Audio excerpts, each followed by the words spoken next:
All right, welcome everyone. So today it's going to seem a little bit unrelated to real estate, but it's actually very much related to real estate and very much related to what you guys are going through right now and transitioning out of the military and maintaining mental health, mental fitness, mental strength through that process. Because, for some of you, you might be feeling fantastic right now. You got freedom ahead of you, looking forward to it, whether you're retiring or just separating after a single term. I'm sure most of you are pretty excited about that. But it can be a pretty scary process. And the fear and the stress, all that stuff might not kick in until after you're already separated and already in civilian life for a few months, because you don't know what you don't know. And so once those things start kicking in, it can add to your plate, and then you're stressed out, causes you to change how you are with your friends and family, adds even more stress because they don't want to be around you because you're just a ball of stress and angry or depressed, whatever it is.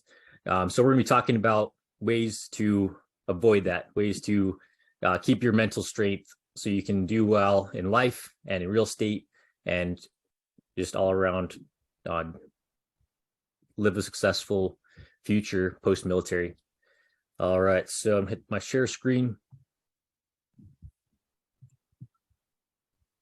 All right, so this class will be on, it's really a conversation. So if you want to chime in and add anything to it, you're more than welcome to.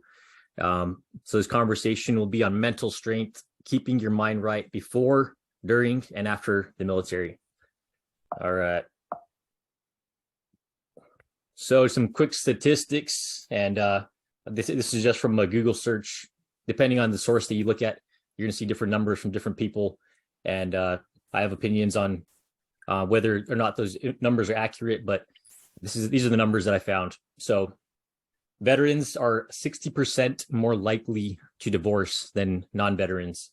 And you can sit there and imagine why that is, because all the stressors that veterans have, whether you prepared properly for the exit or not, and your spouse or significant other, your kids are kind of on your back, like, well, look, we don't know where the next paycheck's gonna come in, all that stuff, all those stress gets added in. If you're a combat veteran, or even if you're not a combat veteran, stuff that you experience in the military has changed you. One of my mentors back at West Point, he was a Green Beret, and he always gave this little example about PTSD, because people think that PTSD only applies to if you were in combat. But the example he gave us is when women have children, going through that pregnancy, going through the birth, raising that child, that whole process changes you. Just like going to combat changes you, just like being in the military, going through basic training, working in the environment that you work in, all that changes you. And it's not a disorder, it's just change that you've experienced. And it's just a matter of how you cope with that change. So that's an important thing to keep in mind, because all those changes that you've experienced can influence the health of your marriage, during and post military. But if you're aware of that change and you're doing things to make sure that change doesn't go in a negative direction, then you'll be in a good place. Next number, 1 in 4 veterans struggle with drug abuse. And so when you hear drug abuse, a lot of times you think marijuana, cocaine, meth, all those types of drugs that are illegal, stuff like that. But a lot of times it's just painkillers, prescribed over-the-counter medication from the pharmacist that you get hooked to, and that you don't realize that the negative impact it's having on your health, and it alters your state of mind, and then it takes you down a dark path. 1 in 3 veterans have been arrested. So my brother was actually, so he served in the Marine Corps. He was a scout sniper, and he was always an adrenaline junkie. He loved to ride dirt bikes and do tricks and stuff before he went into the Marine Corps. And he just always had that adrenaline rush. And so the Marine Corps definitely helped him, as an outlet for that adrenaline. But when he got out, he didn't have a place to put that adrenaline rush that kind of addiction to adrenaline, and he ended up getting into some trouble. Thankfully, he's on the other side of that now, after doing some time in jail, and just kind of having to realize like what's important in life, and where am I going to be focusing my time? What am I going to be doing to avoid things that can get me into trouble, so that I can still, feed that desire to do exciting or, challenging things, without breaking the law and endangering himself or his family. And yeah, now he's more shredded than not that I'm in any kind of great shape, but you wouldn't think that he's almost 40 years old, given the level of fitness that he's at, because he pours his energy and all that into that. Yes, I did not class. I'll call you with the class done, yeah? Hey, Abdul, you put yourself Later, on. bye. All right.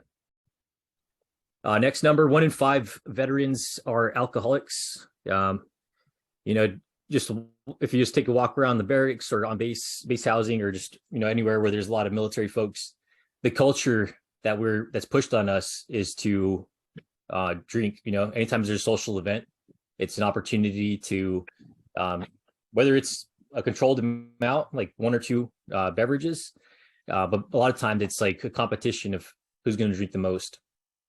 And that culture, it's really not normal. Like if you look at civilian social life, it's really not normal to do that. While the media, movies, all that stuff, while they might try to program us to believe that it is normal to just get plastered every weekend or sometimes every night of the week, it is not normal.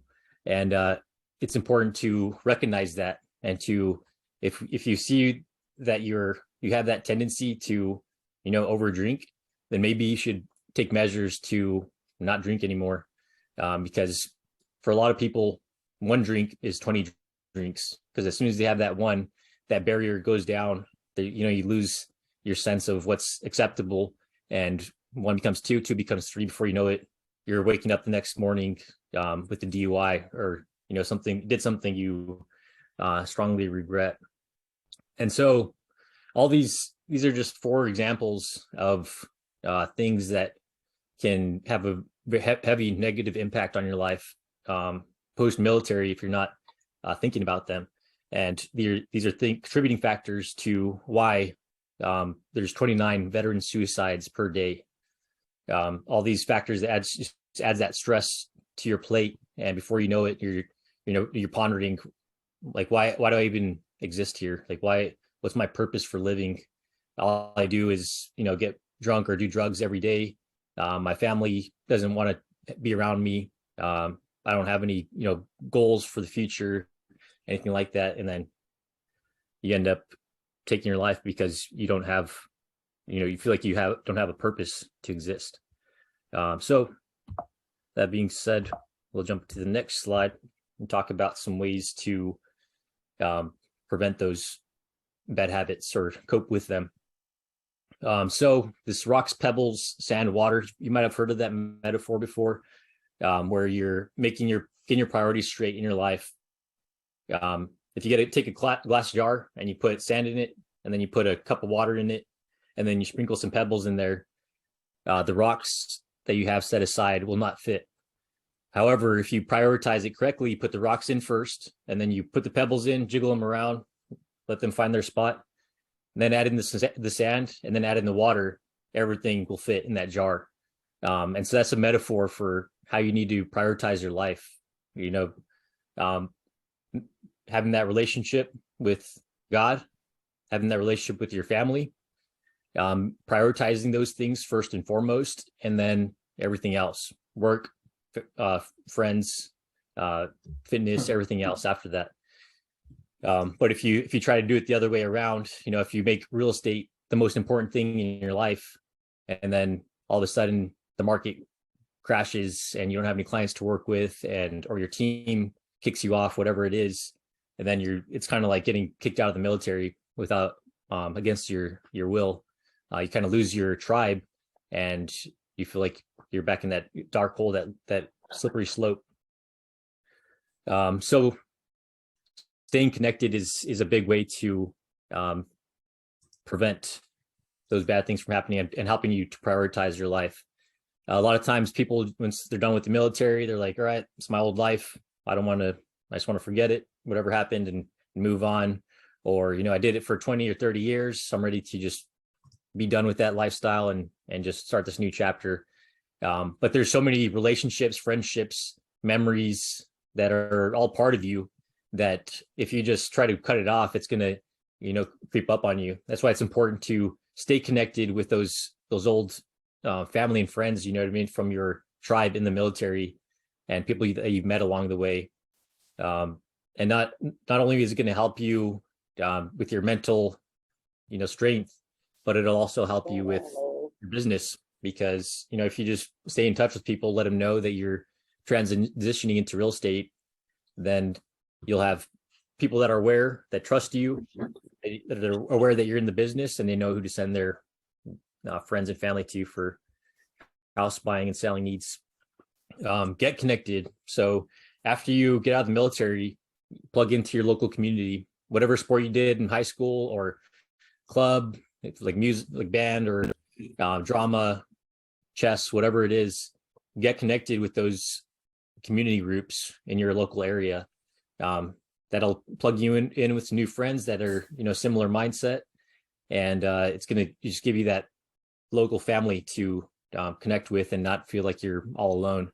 Because it's easy to, separate from the military and you feel like an outsider because, the way you joked around in the military isn't the same post-military. You're not talking about like bombs and killing and all that stuff. You're talking about the social scene, whatever people saw on Netflix, etc.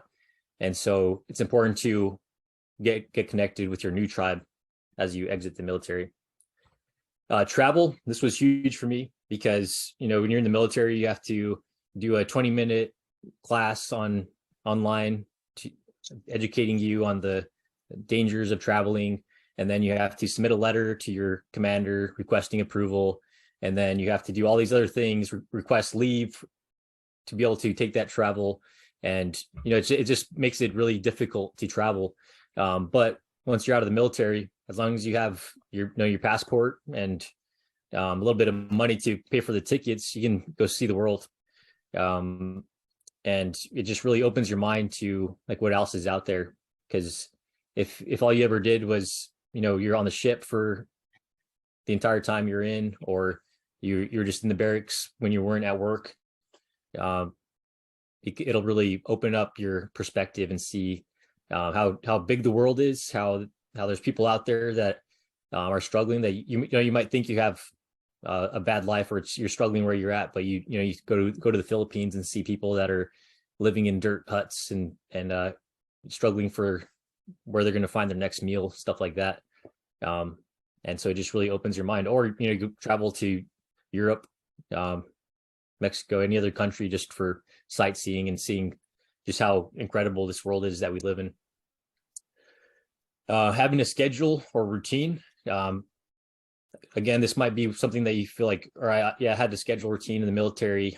I just want to take it, take life one day at a time and just go with the flow.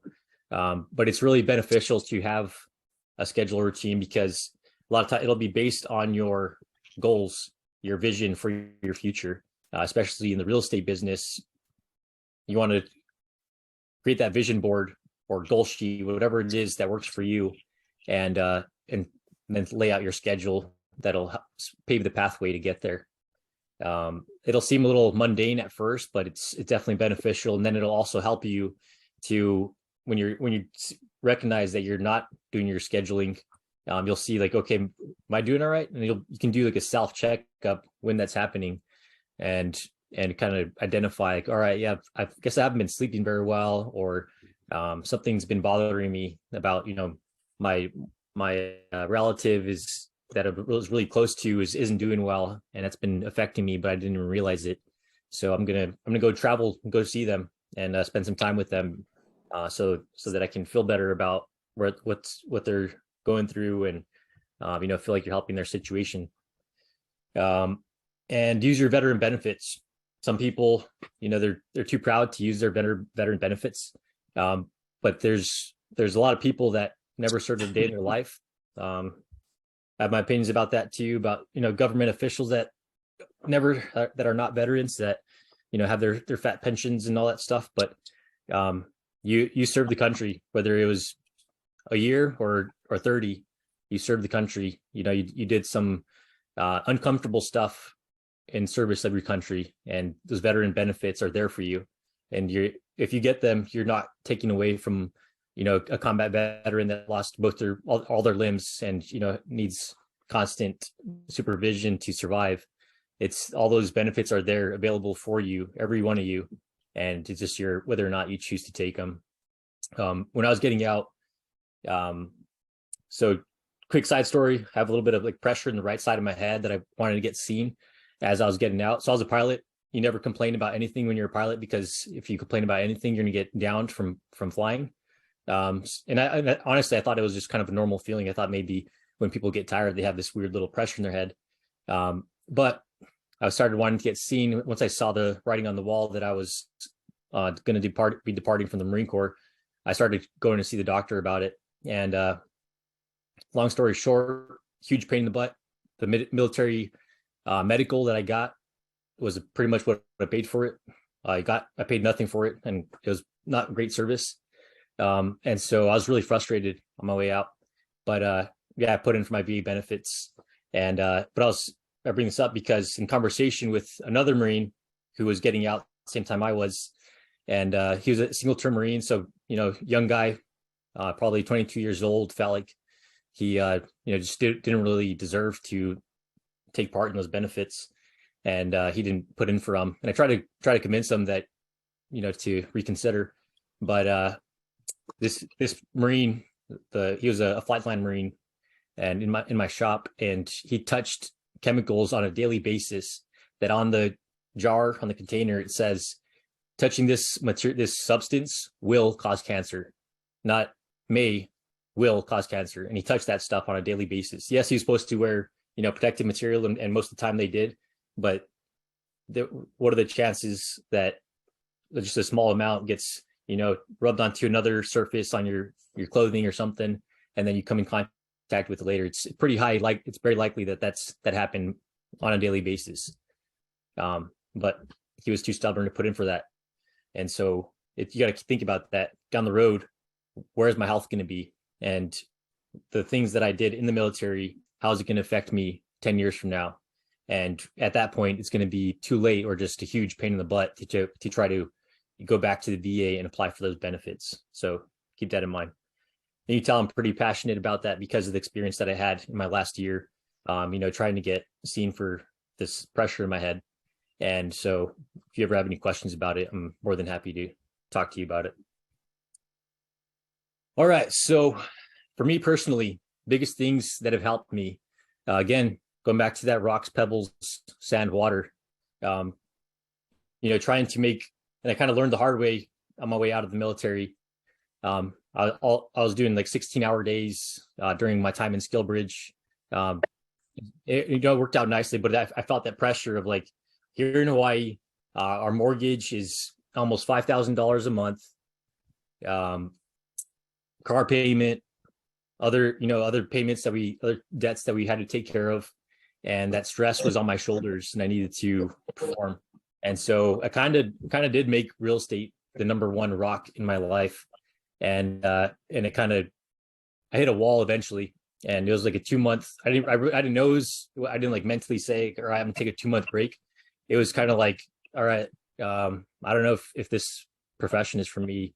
I'm kind of feeling like this burnout, but that's probably something that really any veteran is going to hit, especially after all the stresses that you've been through. If you don't take a little, and it doesn't have to be a couple months break, it can just be just a daily thing you do just to reflect and just to pause and take a breather, and recognize that everything's going to be all right.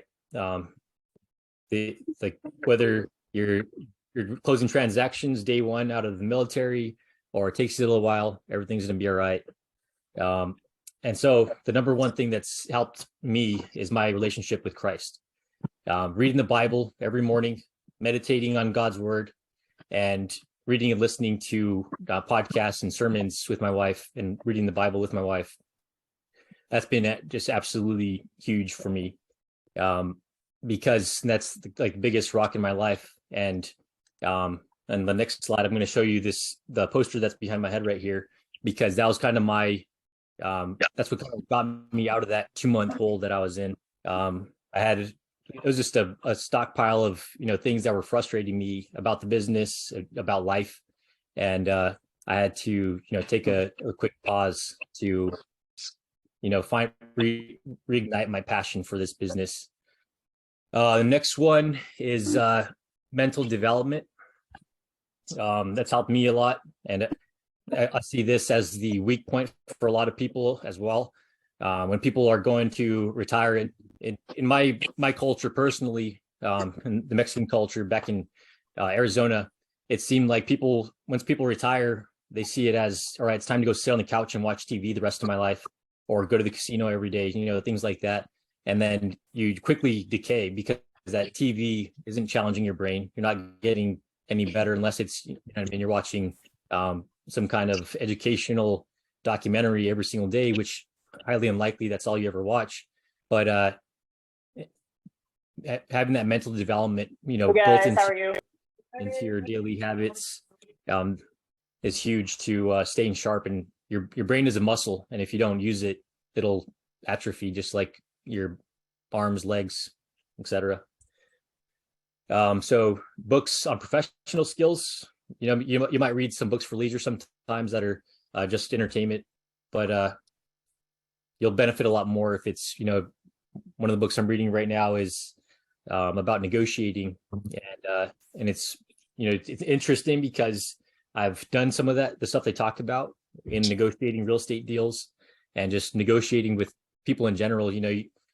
Buying a car, going to the store and somebody's being difficult with you, or going to register your vehicle and they're being difficult with you there, finding ways to have a peaceful negotiation. But yeah, reading books about skills and things that will make you better instead of just entertain you.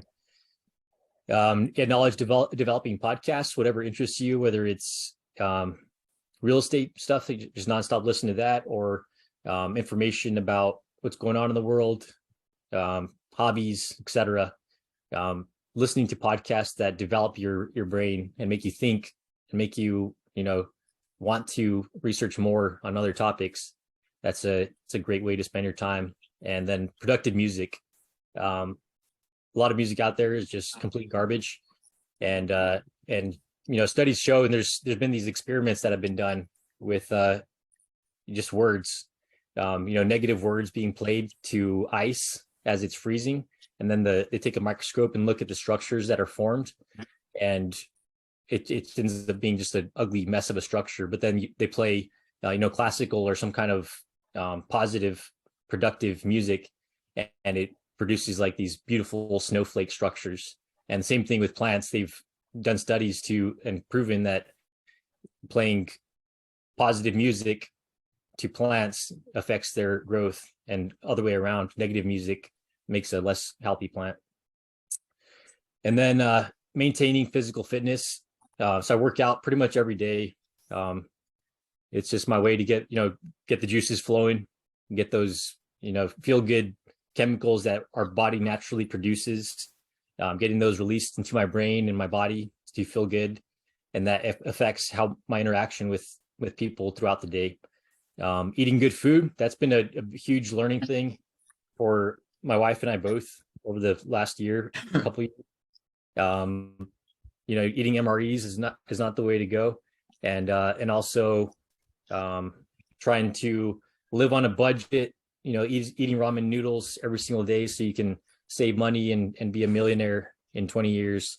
That's also not the right path, because if you're eating nothing but garbage, you're going to shorten your life, by 10 years. So what good does it do if you save a bunch of money, but you don't even have time to actually use that money in your life?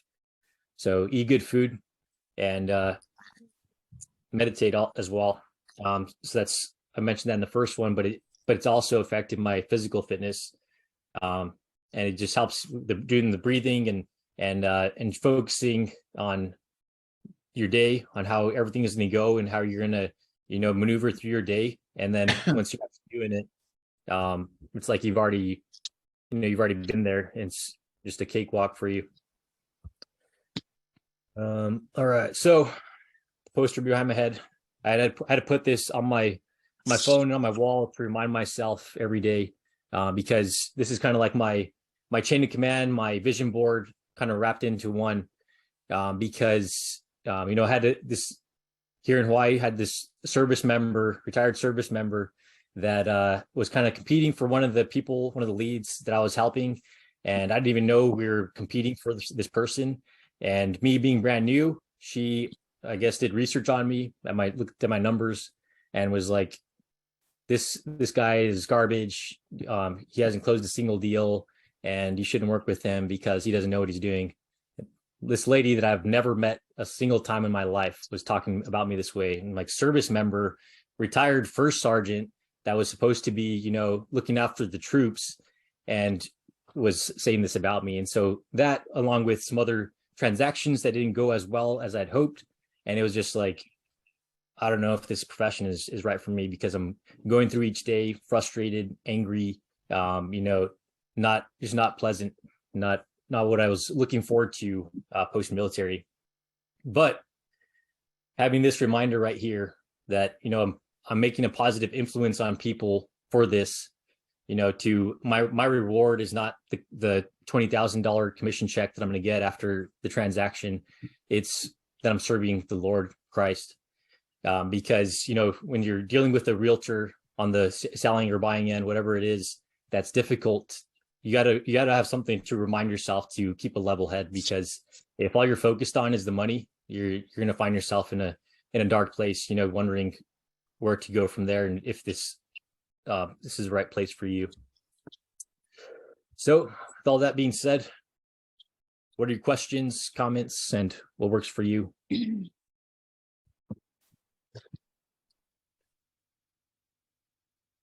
have anything that works for you, La Quinta?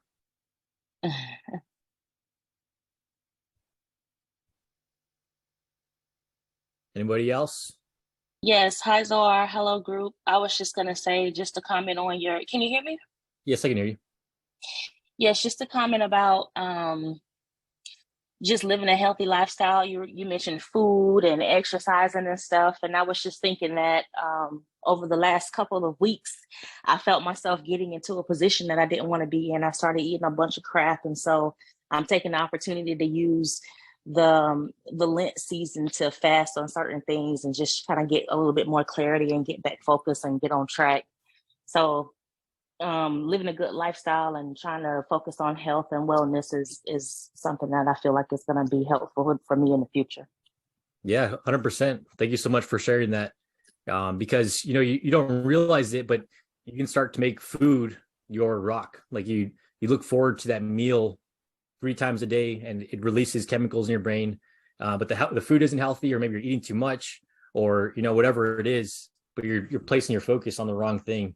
And so that's awesome, La Quinta, that you were able to identify that and, incorporate a mechanism to get out of that path. And I've actually been doing intermittent fasting as well. So I basically eat one gigantic meal at the end of the day, because if I eat a breakfast or even a lunch, even if it's 300 calories, I start to feel a little sleepy and want to take a nap. But when I do intermittent fasting, I do a splash of apple cider vinegar with some water when I'm feeling really hungry. That makes the hunger pain go away, and then just drink plenty of water, and then that last meal at the end of the day, and it's made a huge difference. I've actually stayed the same weight but have lost fat, so it's worked out pretty nicely for me. Anything else somebody wants to share?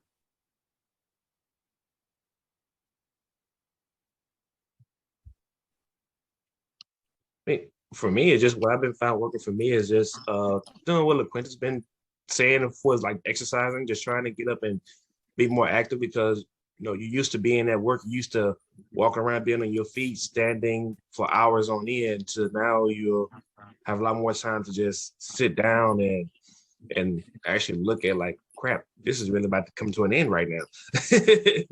And so just got to find a way to just relax. And some of those ways that I found is, just walk a little bit and just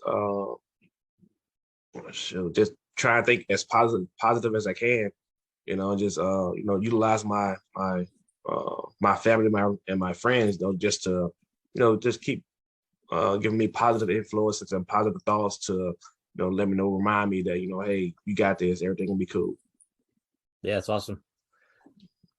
Yeah, and having those conversations with your family, it gives them a clue into where your head's at, and also sets the example for them to do the same, because your kids might be going through some stuff that you have no idea about. You've been out doing the military thing, and a few weeks down the road, you find out your kid's failing out a class, or he's hanging out with the wrong crowd. But having that conversation and building each other up makes a big difference. Mm-hmm. Yeah. I don't know. Can I add something? Yes, please. Okay. Yeah. Anyway, the only thing I want to add is, like me, I've been in the military for 24 years, right? So I'm on skill bridge now until June. So that would put me at 24 and a half. Now, in the Navy, as soon as you become a chief petty officer, there's a certain training that we go through. They even invite the spouses of the people that are selected for chief petty officer. So if you got 1,000 people selected, they would invite 1,000 spouses into the bases and give them a special lecture about the changes that is about to happen in the service member's life. You know what I'm saying? The member is now a chief petty officer. The member is going to be going through some certain training. So things are going to change. So they invite the spouse, they tell them a lot of stuff. You know what I'm saying? So now I'm about to retire, and this same thing is not happening for my wife. My wife is not going through the same thing. So I'm sitting here thinking, I'm like, you know what? I think it will be cool for the military to make this a priority, to give the spouses some kind of a quick, like 1 hour session, even Zoom session or whatever. It doesn't have to be face-to-face on base. They can even bring them to the, they can give them a Zoom session like we're doing now, some kind of a mandatory thing, and tell them, hey, retirement is going to be different. Not just for the service member, but for everybody, including you as a spouse, including the kids. You need to be watching out for some stressors on your partner. He or she may start to exhibit some things that, they did not exhibit before. And because of the stressors that retirement brings. Again, the bills. You need to start helping him out to, to craft a plan as to how to attack the bills post-retirement. The funds that are coming in today, they are not going to be coming in after retirement. So we need you as a spouse to be a good team member, to team up with him and give him the moral support, the financial support, and so on and so forth, so you guys can work on this as a team. Because if we leave it on him alone, he's going to fail. I do have a friend of mine right now. He's going through divorce with his wife. He's about to retire, same like me. He's going through divorce because like 1 to 2 years before he retires, the wife knows that the funds are about to go down. So she started being kind of selfish by using a bunch of his money. She kind of tricked him into giving her a bunch of money so she can use it for her family overseas, because she knows that the funds are about to go down. So she was very serious on it.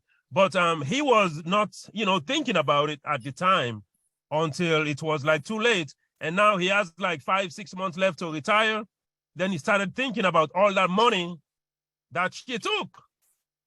He's like, oh my goodness, she played me. She knew that this is coming. That's why she was in a hurry to pick up all those money. You know what I'm saying? So instead of her helping him, she was like going in a different direction.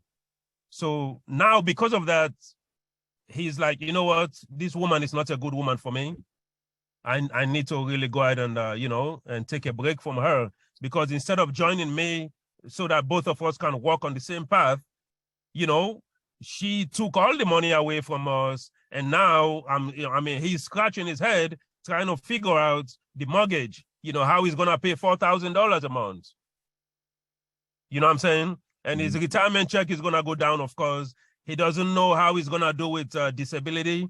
He doesn't know yet, but yes, he's hoping that he would get some good compensation, but he's still doubtful as to how the future is going to look, because his paycheck is definitely going down by like maybe 30 or 40%.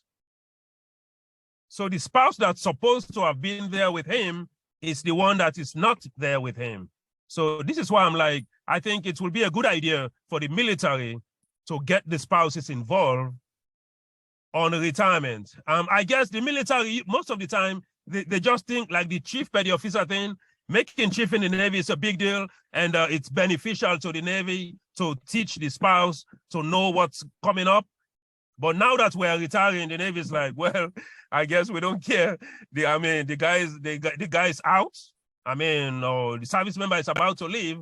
So we don't really care as much. It's on them to figure it out. That's why you are seeing the 60% of divorce from veterans. This is where it's coming, because it's a teamwork. It's a team thing. So if we leave it with a service member alone, they are going to fail. They are going to fail. I think the spouses need to get involved. That's all I have. Thank you so much for sharing that, Abdul. You guys can all see right here the example that he gave of his friend. So it's a real deal. It's not just you maybe you don't have any friends that are going through that type of thing, and so you think, oh, it's just a number that they just make up. It's real. And the important thing here is for people for both sides, both the Abdul's friend that's getting out and the spouse as well, to understand that change. And yes, it would be fantastic if the DoD made a big effort to educate people as they're transitioning out, both the service member and the spouse, and made it as important as it is as that brief that they gave to the spouses when they're picking up, chief petty officer. If they made it a priority like that, we would see a significantly less number of divorces, issues post-military. But now where you guys are at, you're in a position to influence that, changing people's lives, not just with educating them on home buying and selling, but educating them on getting out of the military and all the change that's going to come their way that you didn't expect, or that, your friend didn't expect, and how they can prepare now, whether they're retiring next year or 10 years from now. You can give them little words of wisdom to influence their future, and they'll be forever grateful for that. Thank you, Abdul. Yeah, no problem. Anytime. All right.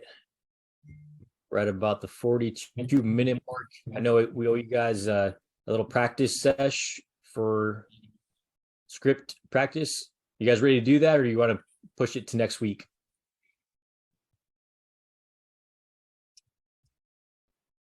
Next week.